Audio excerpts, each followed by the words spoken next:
ni msiba peke yake ndio waga bure, lakini starehe yoyote iliyobaki hapa duniani ina kiingilio chake. Na Simba Sports Club tunakwenda kwenye starehe, na tena sio starehe ya kawaida, ni starehe ya kiwango cha hali ya juu mno.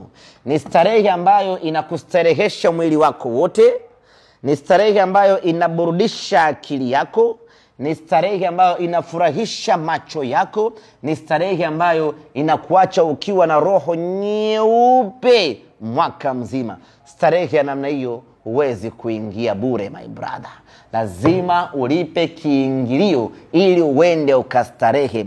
Haiwezekani Abraham Morris akuburudishe wewe bure, haiwezekani.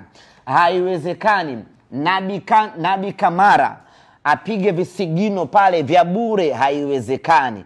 Haiwezekani Wilson Nangu afunge goli la kichwa pale bure, haiwezekani. Haiwezekani Simba mweusi Jonathan Soa awapige watu venga vingi pale kwa bure, haiwezekani. Haiwezekani. Itakuwa ni uhujumu uchumi. Kwa lazima tuweke kiingilio, kwa sababu watu wanakwenda kwenye starehe. Kaka yangu Jado, huwezi kwenda kumuona Selemani Mwalimu bure kaka. Mchezaji wa daraja la juu la World Cup huwezi kwenda kumuona Rushain bure my brother.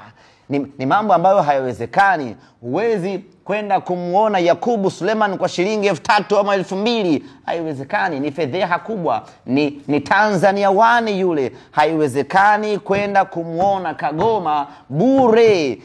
Ni kumtusi yule Kagoma. Kwa lazima tuweke viingilio, tena viingilio vya maana kweli kweli, kwa sababu unakwenda kupata starehe ya roho yako. Unakwenda kujisahaulisha matatizo yanayokukabili wewe na familia yako tarehe 20.